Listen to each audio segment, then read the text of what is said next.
All right, hey guys, we just rolled in last night from one of the most amazing trips that I've ever done, especially with the team here at the shop. So we left out on July 3rd. We drove all the way to Ouray, Colorado. We camped there that night, woke up on July 4th. We did the parade at downtown Ouray. Watched everybody get absolutely slaughtered with fire trucks. The water spray was really cool. From there, we went and did, we went from Ouray to Silverton. Started at Silverton, we did the whole Alpine Loop. Ended up in Lake City, grabbed lunch there. It was pretty awesome. Finished out over Engineer Pass, down back into Ouray, stayed at the same camp spot again that night. Got up early the next morning, did Black Bear Pass. So that was pretty amazing. It was a lot of our guys' first time doing that, and it was a lot of fun. Ended up down in Telluride. From Telluride, we met up, grabbed a bite to eat. Then we hightailed it to Gateway, Colorado. Then from Gateway, we went up and over the La Salles and camped at the top of the La Salle Mountains that night. Woke up the next morning and did the full Onion Creek Trail in Moab and had literally like the most amazing terrain change you could think of. The weather was perfect, couldn't ask for a better time. But what we wanted to show you in this video was, this was my first real sort of like overlanding trip in the two-door JK. And it's been a long project for us. We've got a lot of things going on. So having enough time to devote to getting a full build out is always tough for us. But we finally did it. And for the most part, this thing was spot on. All of our sort of planning and stuff went great. There are a couple mechanical issues that we have to deal with, but it wasn't really setup related, so we won't go into that. So what I wanted to do is show you all the gear that we crammed into the back of this thing, some of the products that we created just for the two-door JK, and show you how you can absolutely do what we did and be super comfortable in a two-door Jeep. So let's get started.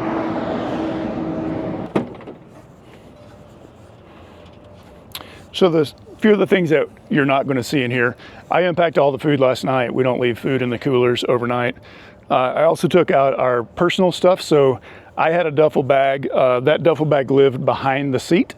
So if you guys will notice, we'll show you in a little bit, there's a little cubby hole that kind of exists behind the seat in the floorboard. It's a great space for stuff like that. And we also took out pillows. So my son and I both had a small pillow. Those aren't in here. Everything else is exactly how we left it last night. So we tried to make it as authentic as possible to show you exactly what we took.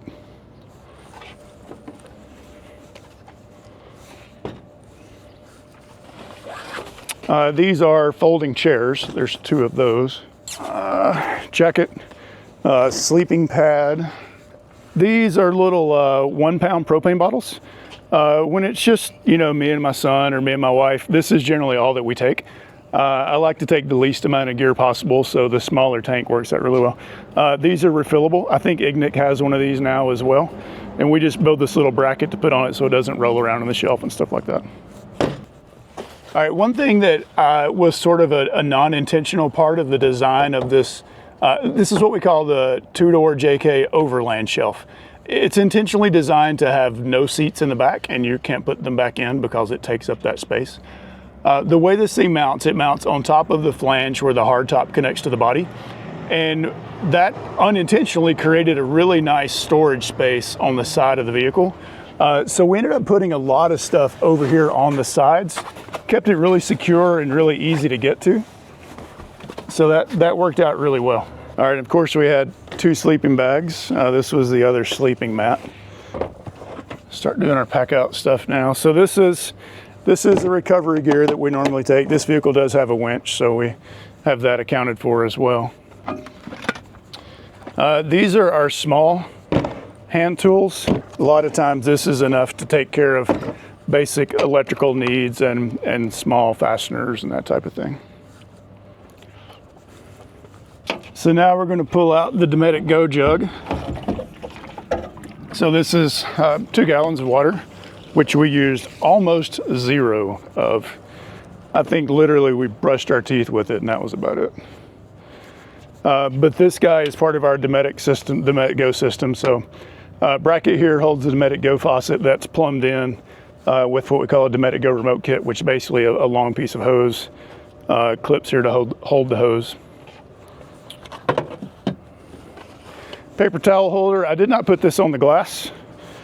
We just set it on the table when we needed it. So here's the other folding chair. Ha, gotta have that. So let's talk about this. This is a new product that we're going to launch pretty soon.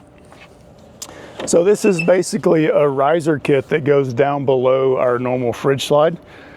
It gives you enough room to store a folding table, and we found just the right size folding table to go with it. So this will be available for the longer slide, so it's not going to fit in the JL just because there's not enough room in the back. But all of our Overland stuff where we take out the seats and the two doors, and the LJ will also have a version.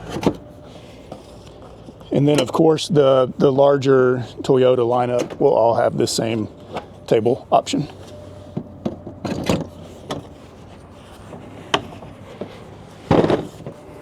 So we don't put covers over this area of the Jeep, and that's very intentional. I use this place a lot.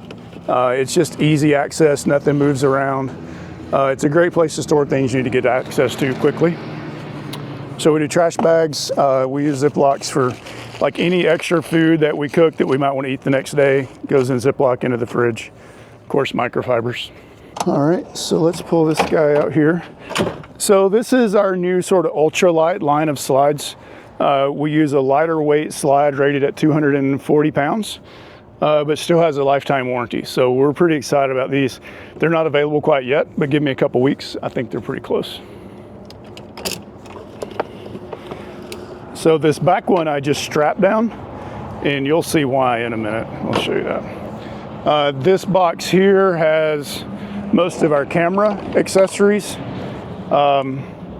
DJ Osmo, the mics, battery chargers, GPS for the big camera if we ever want to use that, zoom lens. So that lives in that box. All right, this one is a little bit of a mix match. You have the obligatory pancake kit here, some spices, extra batteries, another DJI Osmo action camera. This is really cool if you guys haven't seen this, which hopefully most of you have.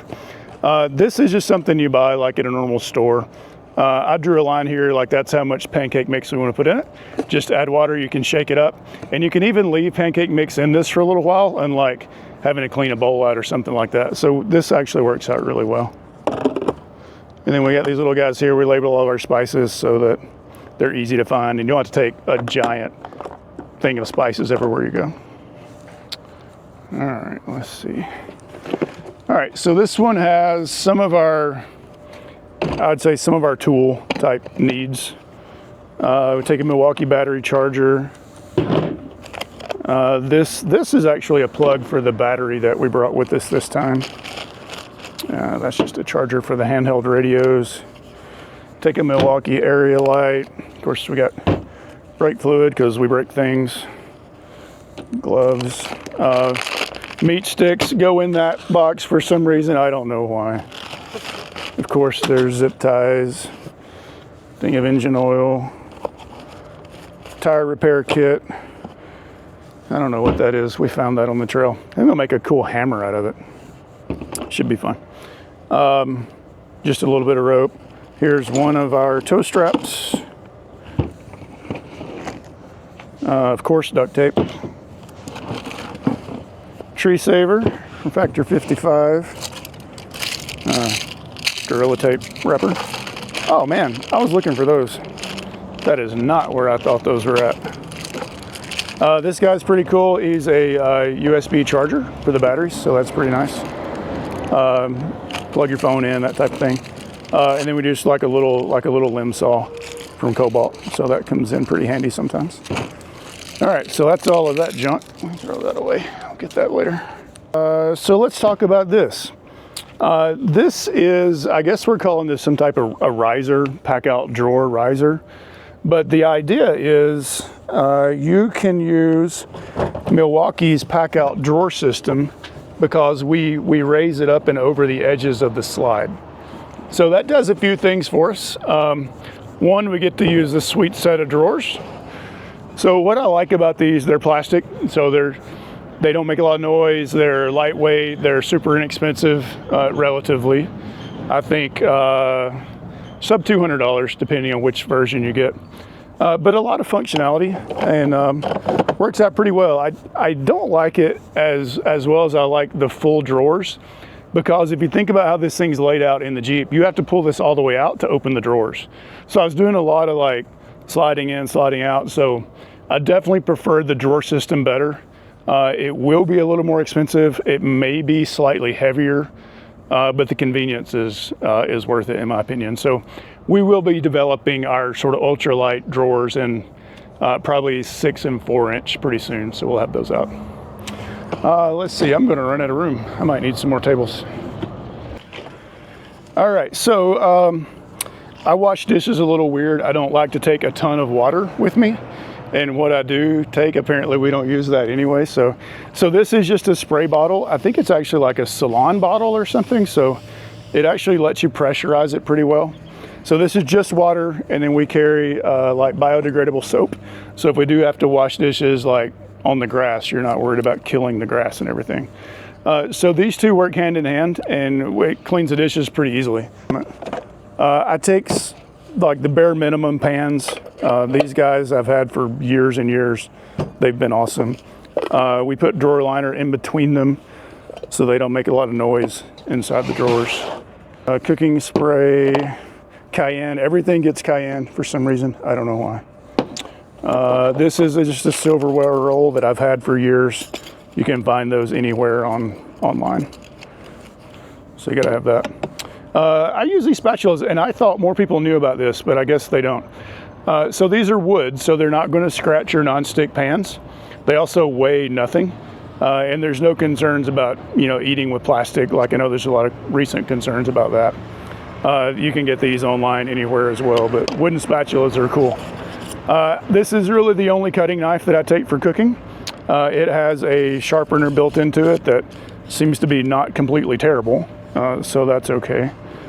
This is by Edgekeeper? I don't know. But it was just in a grocery store. But I do like the fact that it's one knife kind of does everything.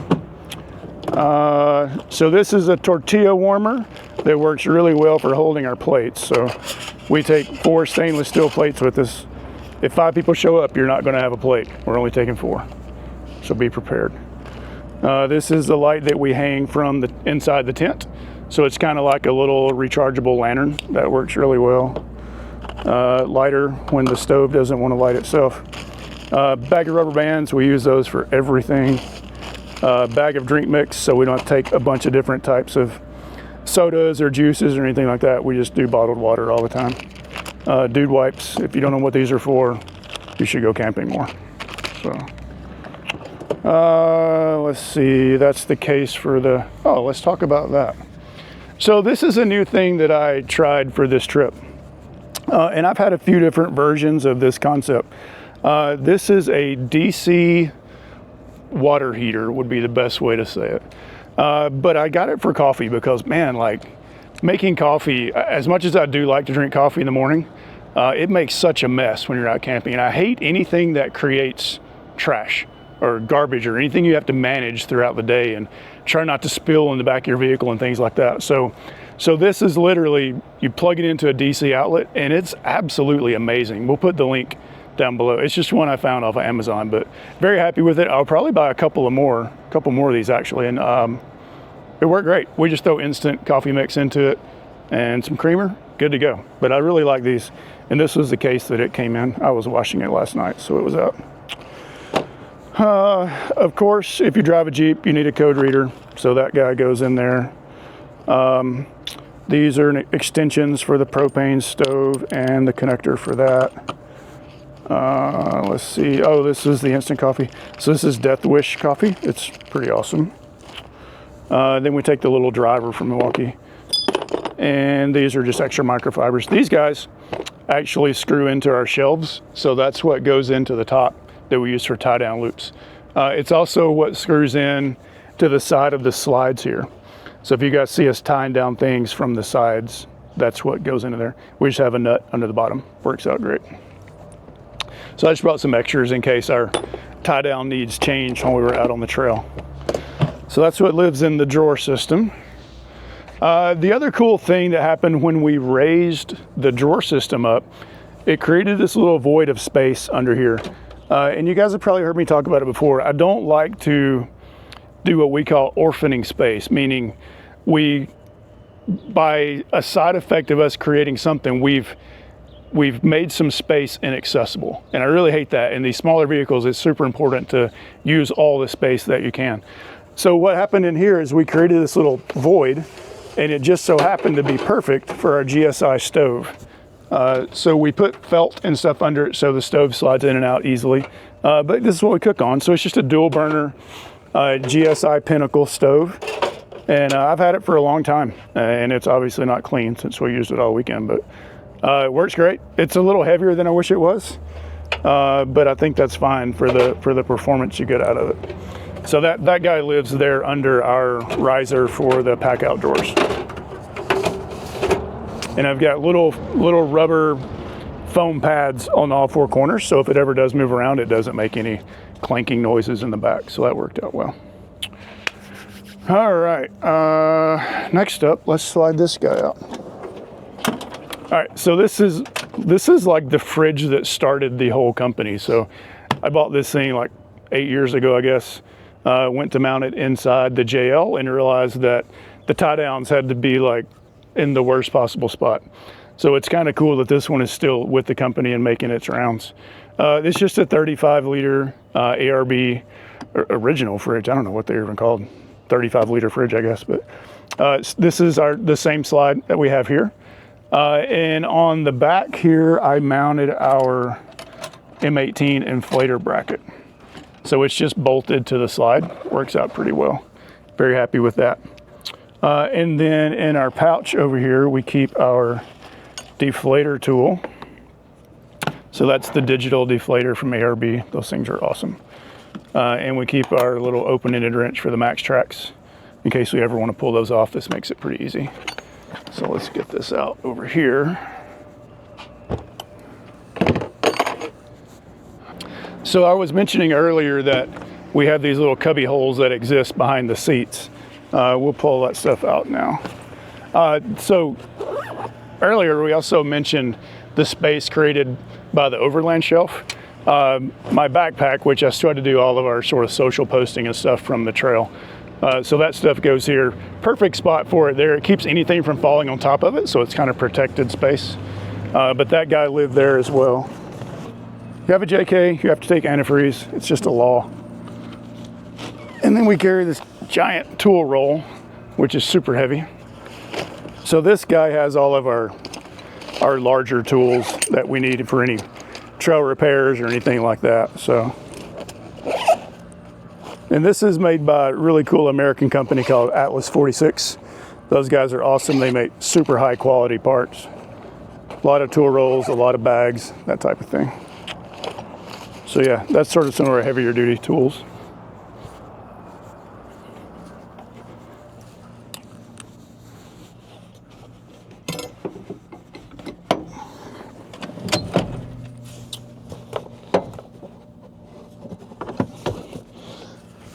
We take this hatchet. This guy's been with the trips for a long time.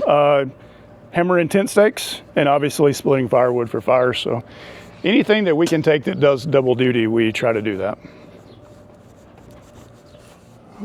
Okay. So we can talk about the overhead MOLLE shelf a little bit. So we ran Starlink the whole trip, so it lives up here. That thing pretty much ran from the time we left the parking lot till we got home last night.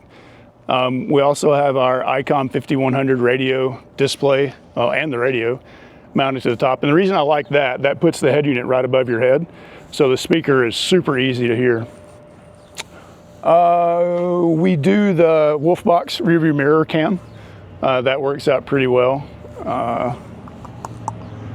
Yeah, I think that's about it. We've got our magnetic MOLLE mounts to hold the microphone for the radio. So that's pretty awesome. Oh, another thing. So this is our dash mount for tablets for the JK. This thing is great. It literally, like, this was the first one that we did.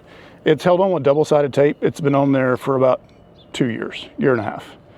And so, ooh, I don't have do I have a tablet? Yeah, so this is a Galaxy Tab 9 Plus something, I don't know. So on the back, we have these two little mob armor pieces. Those come with the mount. And once that's on there, this thing is super solid. So we run usually Gaia and Spotify or something in a split screen. Plenty of room for both of those. This plugs in, the audio comes out through the speakers if you're on aux in on the factory radio. You just have all of your steering wheel controls, or at least your volume. Works out great. So these are the little compartments I was telling you that got kind of created when we made the rear seat delete. So this is where my duffel bag stayed. Mason's stuff was crammed over there as well. Here's one thing that I'm not super proud of. We kind of ran out of time wiring. I spent most of my time trying to design these new slide components, which worked out great. But what that turned into is we've got a really nice 100 amp hour lifetime lithium battery under the floor back there that's not hooked to anything. So that was kind of a bummer. So this is a EcoFlow River 2 Max, maybe, I'm not sure. Just portable battery, sort of, you know, like a jacker or anything else. This is wired straight to the battery, so we charge this on the move. But it actually worked out really well because we get Starlink plugs into here. So we run that off the battery. We run the fridge off the battery. We charge our Milwaukee batteries. Anything AC runs off of this as well. So as not cool as this is, or normally our standards, it actually worked pretty well. So if you're just getting started, this would be a great way to get going. Pretty happy with how it worked out. A couple of other things. Obviously, we do a bunch of lighting on this vehicle. We didn't need it on this trip, but it worked out really well. The lights from Diode are absolutely amazing. We also have our new modular front bumper. Luckily, we didn't have to pull winch cable, but if we did, we would be prepared. This bumper weighs right at 29 pounds, maybe 30 with hardware. So we have a lot of weight savings with that guy as well. So let's talk about vehicle setup a little bit. When I bought this Jeep, you guys saw it here on the channel right when we first got it. It had 2-inch spacer lift all the way around, shock extensions, and other than that, it was bone stock. And it drove like it too. It was absolute garbage. Since then, we've thrown in a set of Terraflex arms on the bottom, and that lets us adjust everything out. It ironically still has the same spacer in the front with the stock coil spring, and these are probably the original shocks.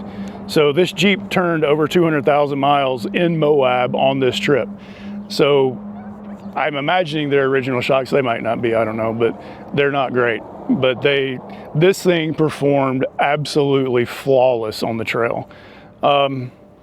Still stock shocks on the back, but on the back we do have, they are Terraflex 3.5-inch JK 4-door springs.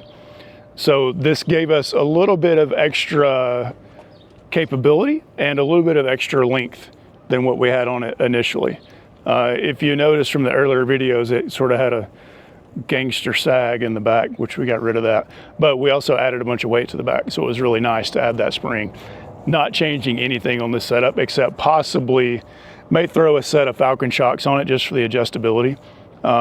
It's obviously sprung for the weight, but it's not suspended shock-wise for the weight. So it did hit the bumps a few more times than I wish it did, but not uncomfortable in any way, just me being picky about it. And then I guess we get back to our spare tire platform. Luckily, we didn't have to touch any of this stuff, but this is all sort of like emergency worst case scenario type stuff. First aid kit, this is actually the first aid kit from Milwaukee.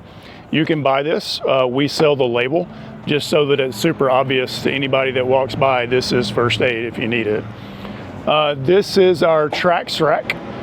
It attaches directly to the Max Trax, which normally we have our shovel and axe back here. We just didn't have it set up on this one when we left. But all that comes off together in one unit. That's why I call it a Trax rack. And then we have an extra 2 gallons of fuel.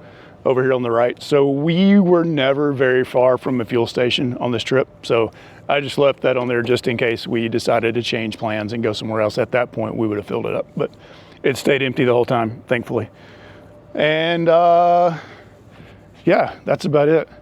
Man, when you spread this stuff out, that's a lot of things. But oh, I do want to mention, so I like to sleep in the Gazelle tents. Shift Pod is the same. These sort of larger self-inflating, quick setup tents are great at camp. You can stand up inside and change clothes. You can cook inside if it's super windy or raining. So there's a lot of flexibility that those bigger tents give you, and they're not super heavy. So I think the Gazelle is maybe 35 pounds, something like that. But what they are is very long, and they don't fit inside this vehicle in any way whatsoever except getting rid of the seats, and I feel like we probably need those. I spent a lot of time drawing a roof rack because I've got some visions of like a super lightweight rack that's basically there to hold Max Tracks, these ground tents, possibly fuel cans, that type of thing. I mean, I just couldn't get it worked out. Like, I spent a lot of time on it, and I still have a lot of work to do on it. But the concept is strong. The attachment I'm still working on.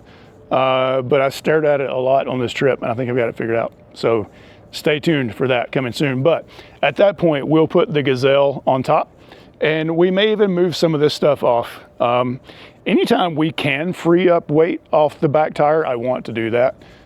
We like to centralize all the weight, keep the center of balance low as we can, and that type of thing. So moving some stuff around at any point is always good when you have that capability.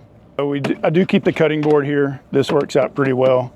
I also keep our bungee up here, so if we ever need to open the lid and hold the lid up, we just pull that over, and that works out pretty well. Oh, and yeah, I mean, I guess one thing we didn't show, but we obviously use really often, is the Versa table. So there's lots of table space on this setup, especially with the new removable table. So that all works out great. All right, so this is a look at what it takes for us to be mostly comfortable out on the trail. It won't account for every situation, but it accounts for most situations, and that's what we're trying to do. So with bigger vehicles, trailers, that type of thing, your loadout can definitely change. But this is a really good minimalistic set of gear to keep you comfortable out on the trail. So if you guys see anything here that looks like it's extra, or you have suggestions that you've done in your own loadout that works really well, please let us know. I want to take less and less things every time we go out. It just makes the wheeling easier. I like to do more technical trails and typical overlanding type things. So the less stuff we take, the more capable the vehicle is, and we always try to have a balance for all of that. You know, like we say all the time, everything is a trade-off. Taking a lot of gear makes you super comfortable, but it makes you a big slug out on the trail. So somewhere in the middle is a balance, and that's what we're trying to do with all this stuff. So keep in mind, all this stuff goes neatly and nicely back into the Jeep, stays super secure. All the attachment stuff is really lightweight. We spent a lot of time refining this over the years, doing iteration after iteration, and this is sort of the best of the breed so far. So if you guys have any questions, please let us know. Make sure you follow along for more, and we appreciate you watching.